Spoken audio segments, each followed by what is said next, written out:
Betapa susahnya mencari duit, ke hulu ke hilir, berjumpa orang sana sini untuk mencari duit, untuk nak bagi awak duit. Takkanlah saya nak bagi tahu dia 100%, oh saya ada 500 je, mestilah saya ada buat investment. Saya letak duit ni kepada emas, saya letak dekat ASB, saya buat ASB Finance. Itu salah ke? Saya ni bekerja keras mencari duit. Bukan saya ada hanya dia seorang je, saya pun belum kahwin dengan dia lagi. Saya ada family saya. Lebih better saya tolong family saya. Siapa hak dia? Selagi belum kahwin, saya tak boleh tunjuk apa-apa dekat dia. Dia pun tak ada hak untuk nak condemn saya, memfitnah saya macam-macam. Dia cakap saya penyakit bipolar lah, mental lah, apa dan sebagainya. Kita selesai cara baik, kita pun minta maaf pun cara baik. Tapi bila awak kacau saya tak teragak-agak dekat sini untuk dia interview saya. Saya ada maruah diri, saya menegakkan tentang kebenaran, bercerita buruk tentang saya, aib saya. Tapi tak apa, Allah Maha Adil. Saya dah tunjukkan everything dah kat dia. Lepas tu dia cakap, oh itu investment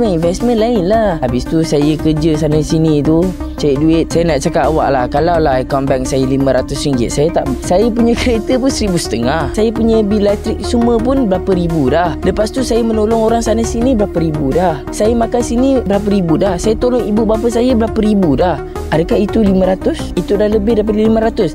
Allah tolong saya untuk jauhkan diri daripada orang-orang yang macam ni. Orang nak cakap saya salah ke, orang nak cakap saya betul ke, tak ada masalah. Saya pernah hantar dia pergi set ke hulu ke hilir, pergi skincan, lepas tu pergi Sabak Bernam, lepas tu pergi jadi dia punya fotografer, videografer tanpa bayaran. Ya, saya banyak habiskan duit sebab saya bagi free dekat awak. Pasal preparation ni semua, saya dah cakap sabar jap, sabar. Saya tengah kumpul duit. Dia nak memaksa saya, oh nak buat dekat majlis yang besar-besar, tunang pun nak buat grand. Saya tanya soalan kat awak balik lah, kalau tunang ni sebenarnya siapa yang perlu keluarkan duit, perempuan ke lelaki? Saya punya fotografer yang saya bagi dekat awak pun kita bahagi dua. Baju saya pun harga lebih tinggi daripada harga baju awak. Lepas tu saya punya cincin, dia tak nak cincin satu, dia nak cincin dua. Merisik dengan tunang merisik tu, dia nak cincin Habib yang ada nama saya, nilai harga 1,700, dan juga cincin tunang berharga 790 lebih. Adakah itu tak ada duit? Kita bangkitkan 500 tu jadi 1 juta. Semasa saya di hospital tu, saya kena pukul. Lepas saya habis syuting daripada Lenggong, saya balik ke KL semata-mata nak melawat dia di hospital. Saya ialah dengan datang niat baik, saya belanja dia air kelapa sebab dia hidung dia sakit kan. So saya belanja dia makanan McDonald, dia nak food lover, saya belikan. Esok tu kejadian, saya baru balik daripada,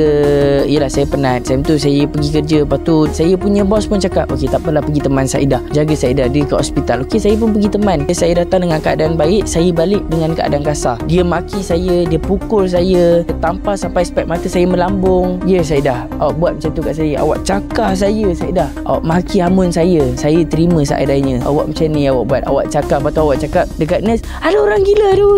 Awak nakkan saya dan abang-abang saya semua saya berpecah belah. Mana awak punya kemanusiaan tu? And awak pukul saya dah is too much dah. Bukan sekali tau awak pukul, banyak kali. Masa saya driving pun dia pukul saya. Masa dekat rumah saya yang before ni saya duduk rumah yang dekat trading pun dia pukul saya, dia campak saya pisau. Ada bukti. Awak nak cakap apa? Ini bukan aib tau, ini sebab awak dah buka aib saya. Jadi awak tu better diam je. Saya dah move on. Mulut busuk, you cannot go where. Dan jangan lupa guys, like, follow, komen dan share untuk video menarik yang seterusnya.